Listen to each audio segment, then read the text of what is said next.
विधानसभा चुनाव, लोकसभा चुनाव हो चुके, प्रधानमंत्री तीसरी बार बन गए हैं नरेंद्र मोदी, थोड़ी सी जान आई है कांग्रेस में, लेकिन अब दरअसल सीधी लड़ाई क्या इस विधानसभा चुनाव में हम ब्रांड मोदी और ब्रांड राहुल की भी देखने वाले हैं?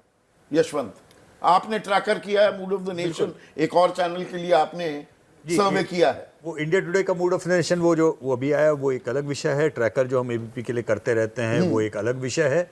लेकिन ये बात सच है आपका कहना कि जो एक वैक्यूम ऑफ लीडरशिप अपोजिशन की थी, उस जगह पे अब राहुल गांधी पूरी तरह से अच्छे खासी ताकत से आ चुके हैं। एक्चुअली दो वैक्यूम भरे हैं पिछले कुछ समय में।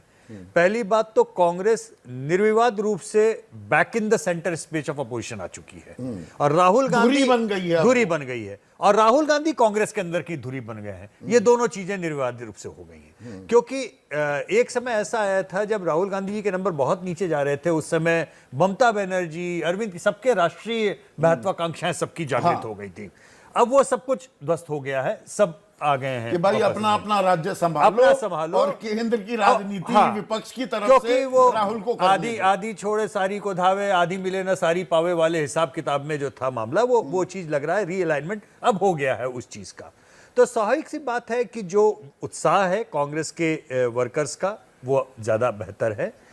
4 में से 3 जगहों पे कम से कम सीधे तौर पर विपक्ष को और कांग्रेस को सत्ता में आने की संभावनाएं हमारा ट्रैकर अब दिखा रहा है।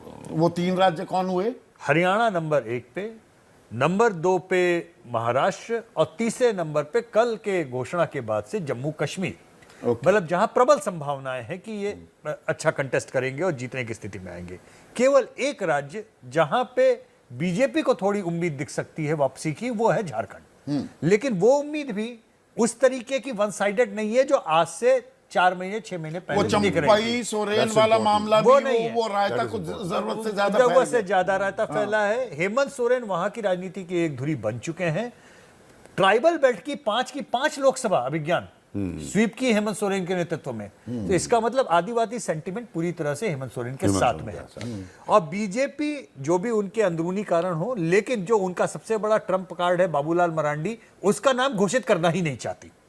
तो ऐसे में जो उनकी इंटरनल इश्यूज हैं उसके कारण एक संभावित जीत को भी उन्होंने तो 3-1 का भी आंकड़ा अभी फिलहाल जो 4-0 भी हो सकता है, फिर बिल्कुल 4-0 भी हो सकता है, 4-0 भी। 3 में बढ़त दिख रही है इंडिया की, एनडीए को बढ़त सिर्फ एक जगह पर। अभी जो मेरा मूल सवाल था, तो इन चुनावों में 2024 के लोकसभा चुनाव के बाद ड्राइविंग चेहरा सबसे ज्यादा मैटर क्या करेगा, स्थानीय या केंद्रीय राजनीति के चेहरे? देखिए, केंद्रीय राजनीति के चेहरे और स्थानीय में डबल इंजन हम लोग ने बहुत नैरेटिव सुन लिया, लेकिन बाद में समझ में आया कि इंजन तो एक ही चल रहा था। दूसरा इंजन जो बीजेपी वालों का गार्ड के डब्बे में उल्टी तरफ मुंह करके चल रहा था। ठीक है, तो ये डबल इंजन का नैरेटिव कम से कम अभी अपोजिशन की साइड में तो हरियाणा में भी ऐसा नहीं और ना ही महाराष्ट्र। जी बिल्कुल नहीं है। भले ही वो आंकड़ों को किस तरीके से भी हर कोई अपने अपने तरीके से रीड करता है, वो एक अलग विषय है, मैं उसमें नहीं जाऊंगा। लेकिन सबसे क्लासिकल इसमें महाराष्ट्र की स्टोरी है। जब चूंकि आपने चेहरे की बात की, महाराष्ट्र में इतना विचित्र तरीके से कांग्रेस का ग्राफ बढ़ा। मैं विचित्र शब्द का प्रयोग इसलिए कर रहा हूं क्योंकि अगर आप अभी देखें लास्ट चुनाव 2014 के असेंबली इलेक्शन में जब सारी पार्टियां अलग अलग लड़ी थी, कांग्रेस महाराष्ट्र में चौथे नंबर की पार्टी हो गई थी। ठीक है ना? बिल्कुल। उसके बाद से 10 साल से वो चौथे नंबर की ही थी। पिछले 2 साल से जो उठापटक चल रही थी महाराष्ट्र में, उसमें हम सबकी बात कर रहे थे। शिवसेना की 2 फाड़ की, शरद पवार की, अजीत पवार की, शिंदे साहब की, देवेंद्र फडणवीस की, लेकिन कांग्रेस की चर्चा कोई नहीं कर रहा था।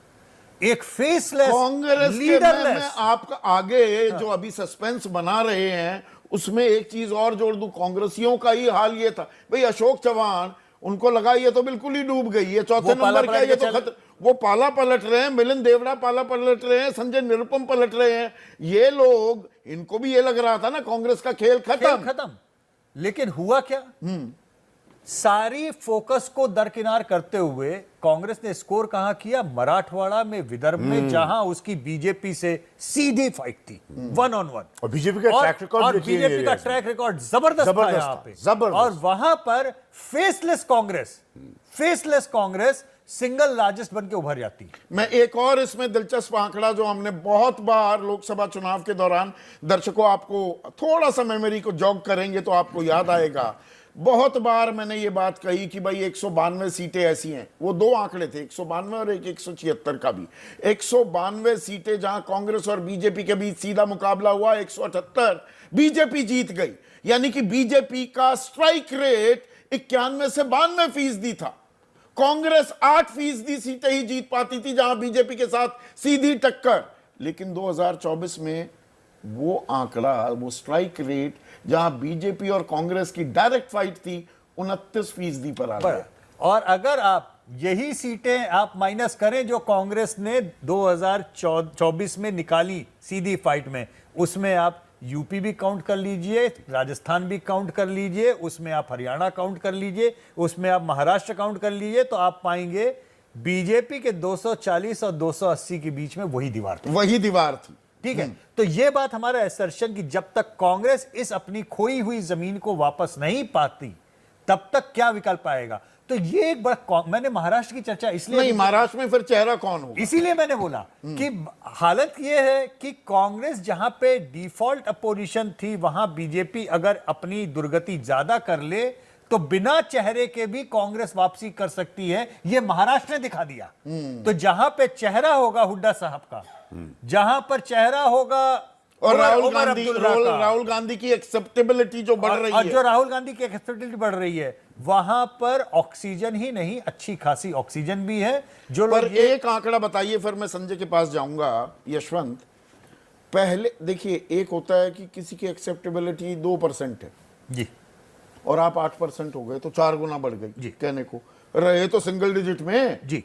और उधर बैठे हैं प्रधानमंत्री मोदी, 3/4 से ज्यादा अप्रूवल रेटिंग चल रही थी। वो अप्रूवल रेटिंग अब कितना फर्क आया है, ये कैचअप गेम में कितना कैचअप करते दिखाई दे रहे हैं। बहुत अच्छा, बहुत वाजिब आपने सवाल पूछा, क्योंकि इंडिया टुडे का जो अभी लेटेस्ट एमओटीएन है, उसमें प्रधानमंत्री अगर 55-56 से घट के 49 के आसपास आए हैं, तो राहुल गांधी 11 से बढ़ के 22 पहुंचे हैं। और 55-56 भी वो 75-76 से नीचे आए। हाँ, एग्जैक्टली। लेकिन जो महीन चीज समझने की है वो ये कि जो ये 11 से 22 का जंप है, ये किसके खाते से आ रहा है। तो ये आ रहा है, अरविंद केजरीवाल तो 14-15 से 7-8 पहुंच गए हैं, ममता बनर्जी 17-18 से 9-10 पहुंच रही हैं, ये उनके हिस्से से ज्यादा आ रहा है। अब ये जब तक के स्विंग जो बीजेपी के मध्यम मार्गी वोटर हैं, जो कभी कांग्रेस को भी वोट दिया करते थे, उन जगहों पे जब तक कांग्रेस उसको अपनी ओर खींचना नहीं शुरू करेगी, मामला अटकेगा। लेकिन तो मतलब बढ़े हैं राहुल गांधी पर, ऐसा नहीं कि जबरदस्त कोई उछाल आ गया हो, अभी भी लगभग 1/4 एक्सेप्टेबिलिटी है, लेकिन महत्वपूर्ण पर इसमें एक और बात जो आती है, सिक्के का दूसरा पहलू ये कि प्रधानमंत्री मोदी की अप्रूवल रेटिंग 50% से नीचे आ रही है। और तीसरा महत्वपूर्ण हिस्सा जो इस बार के एमओटीएन में आया कि कांग्रेस का पर्सनल वोट शेयर 25% अब टच कर रहा है। ये बहुत महत्वपूर्ण है। तो ये देखिए, चेहरों की बात करें, लेकिन कांग्रेस, देखिए बीजेपी की जब आप बात करेंगे, तब बात होती है कि मोदी